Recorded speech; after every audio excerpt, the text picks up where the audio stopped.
Hello and welcome back to another episode of the Meant for More podcast. Today, I wanted to talk about goals. Now, it doesn't matter what you call them. Some people don't like to use the word goals and they'd rather set intentions. Absolutely fine. But I really just want to peel back and be like, what is going on?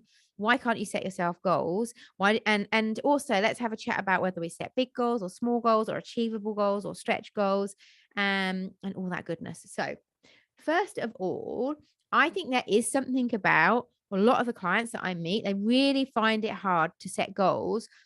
So I always get people to try and publicly share in our private community in the lab what their goals are, not because of any other reason than the fact that we have to write it down means we actually have to decide what the goal is. And that is half the battle. Like most people are blindly going through their weeks and their months and their years, not setting the goal because they're worried that if they do and they don't hit it, it means they're a failure.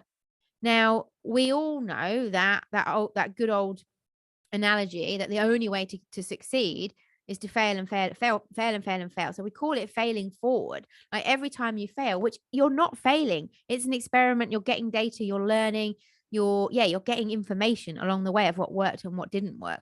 So if we start thinking of these as kind of like stepping stones to getting to where we want to go, that's a really nice perspective.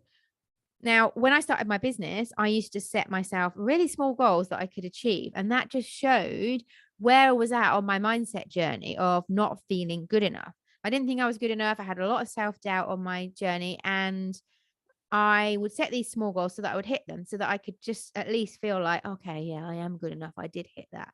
Now, that didn't actually serve me. Like when we set these small goals, I mean, that's also, this depends where you are on a journey. Like for me, my process was I needed to give myself some little hits of feel good, which is why anyone that works with me, I get them to set 7-day goals because then each week we're giving ourselves a little hit that we're telling our mind, oh yeah, I'm the type of person that achieves goals, right? And then we start building some momentum, start showing up differently.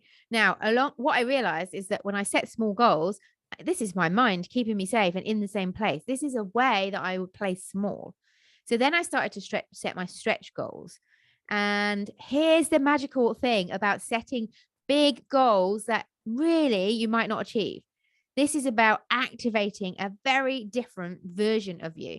Now, if you set a goal that is so big that it will make something of you to achieve, that is where the magic happens. And like that is literally what I get really, really excited about. Now, it was a process for me. I had to start with the smaller goals and start achieving them. But now I'm just like, set a big goal. Doesn't matter if I hit it or not. So it's not about achieving the goal. So always, when everyone's like, I don't really like setting goals, it's too masculine. I'm like, it's not about the goal. You just have to have something to work towards. You've got to have something to aim for. If you aim at nothing, you're going to hit it every time. So this is why I absolutely love setting goals and also setting goals that are a bit stretchy, that are going to ask me to step out the comfort zone. When I set a big goal, it does not matter about whether I hit it or not. It is all about who do I need to become to be able to be in with a chance of even getting close. Now, it means what habits do I need to have? What thoughts do I need to have? Like what actions do I need to take? Like who do I need to be? So that is the most exciting thing about setting a big goal. The other side of it is like this happens a lot in the lab, my mastermind. So I had a lady, she was doing a challenge and she set the goal of, I can't remember the figures now, but I think she was like, I want to get 50 people in my challenge. And so I challenged her to set a really scary stretch goal for that. And I think she ended up, I might have got these figures wrong. Maybe she set 150 and then we upped it to 500 and she smashed it. Or maybe it was smaller. But anyway, the point is, it doesn't matter. Like if the goal was 50 and you get to 50, you kind of take your foot off the brake. You put your foot on the brakes and you're like, right, I hit it.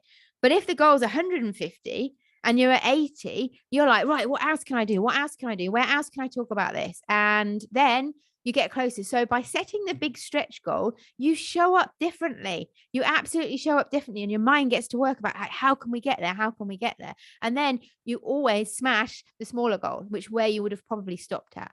So I hope that has sort of piqued something in you and allowed you to kind of think about goals slightly differently, because they are a little secret weapon that we can use to activate a different version of ourselves, which is really, really powerful and makes me super excited.